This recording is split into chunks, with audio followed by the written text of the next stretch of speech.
Bonjour les amis, j'espère que tout le monde va bien ce matin. Alors, je vous partage une vidéo sur comment briser les malédictions intergénérationnelles.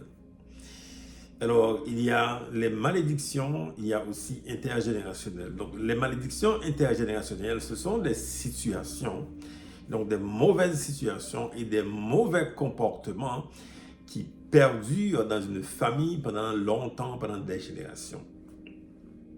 Et donc, il y a des familles qu'on arrive, on voit qu'il y a des problèmes qui perdurent de génération en génération. Il y a aussi des comportements qui perdurent, donc qui durent depuis des générations et des générations. C'est ça une malédiction intergénérationnelle. Il y a beaucoup d'exemples qu'on peut en donner.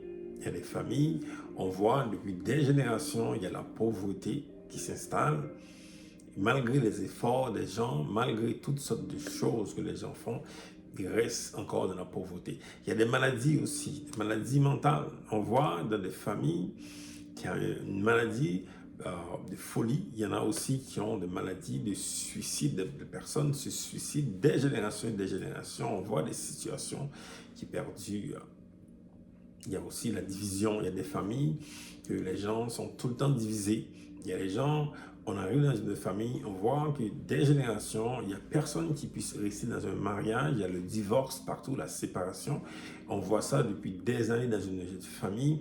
Ça, c'est une malédiction intergénérationnelle.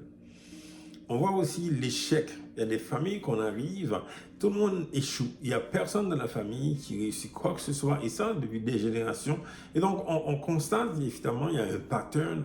On constate qu'il y a une malédiction. Donc, on voit que ça dure dans les comportements et aussi dans les situations. Et dans les comportements, il y a des personnes, on arrive dans une famille, c'est la violence. Des personnes sont très violentes. Et ça, ce n'est pas une seule personne. Et dans toute la famille et de plusieurs générations, il y a des comportements qui affectent cette famille, des comportements qui affectent même des communautés. Et ça, maintenant, quand on voit ce genre de choses, on est en face de malédiction intergénérationnelle. Mais comment ça peut arriver dans une famille? C'est à travers des alliances. Il y a des personnes dans le passé qui ont eu des alliances avec les mauvais esprits. Même si les personnes sont décédées, eh bien l'alliance reste dans la famille. Des fois, on arrive dans une famille, on voit toutes sortes de choses, on se demande pourquoi. Eh bien, quelqu'un dans la famille a eu une alliance, même si la personne est décédée, mais cette alliance est encore là. On parle d'hôtel. Ces choses-là sont encore là. Eh bien, ça affecte plusieurs personnes et plusieurs générations. Alors, aujourd'hui, je vous parle de comment briser ces malédictions. Si tu constates dans ta famille, il y a ce genre de comportements, des comportements qui sont très néfastes et des situations qui sont très néfastes. Aujourd'hui, je peux te dire que tu peux briser ces malédictions dans ta famille. La seule manière de briser ces malédictions, c'est en Jésus-Christ. Jésus-Christ est celui qui vient pour briser les malédictions. La Bible dit que Jésus-Christ a apparu pour détruire les œuvres de Satan. Toute œuvre du malin, Jésus-Christ est le seul aujourd'hui qui peut briser. Par la foi que tu as en Jésus, Jésus peut briser ses iniquités. Parce que lui-même a été brisé pour nos iniquités, selon Isaïe 53, le verset 5. Alors Jésus-Christ peut aujourd'hui briser ces malédictions. La Bible nous dit dans Colossiens 2, 14, que Jésus a effacé l'acte qui nous condamnait.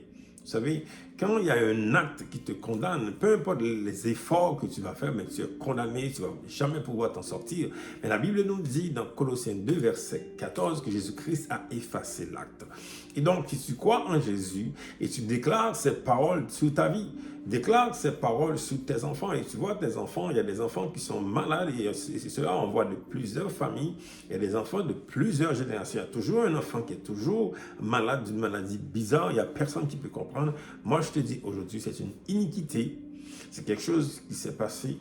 Il y a un jugement, il y a une réclamation sur cet enfant, mais tu pries, tu dis, Seigneur, cet enfant, je dédie cet enfant à toi, je consacre mon enfant à toi, que Jésus-Christ lui-même va venir, qui va détruire l'œuvre du malin. Et ça, il y a tellement de choses qu'on voit dans des familles maintenant.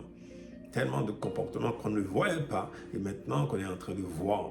Et la manière de briser ces choses, eh bien, c'est Jésus-Christ lui-même, par son sang, par son sacrifice à la croix. Mais tu déclares le sang de Jésus-Christ sur ta famille. Tu déclares le sang de Jésus-Christ sur tes enfants, sur tes situations, sur tes finances, sur n'importe quelle chose que tu vois qui ne marche pas et qui entraîne que tu vis une vie mal, une mauvaise vie, mais tu déclares que par Jésus-Christ que tu as la victoire, Jésus-Christ seul qui peut briser la malédiction, parce qu'il est venu pour accomplir la promesse de Dieu. Cette promesse que Dieu a faite à Abraham de bénir toutes les familles de la terre, mais cette promesse est accomplie en Jésus-Christ.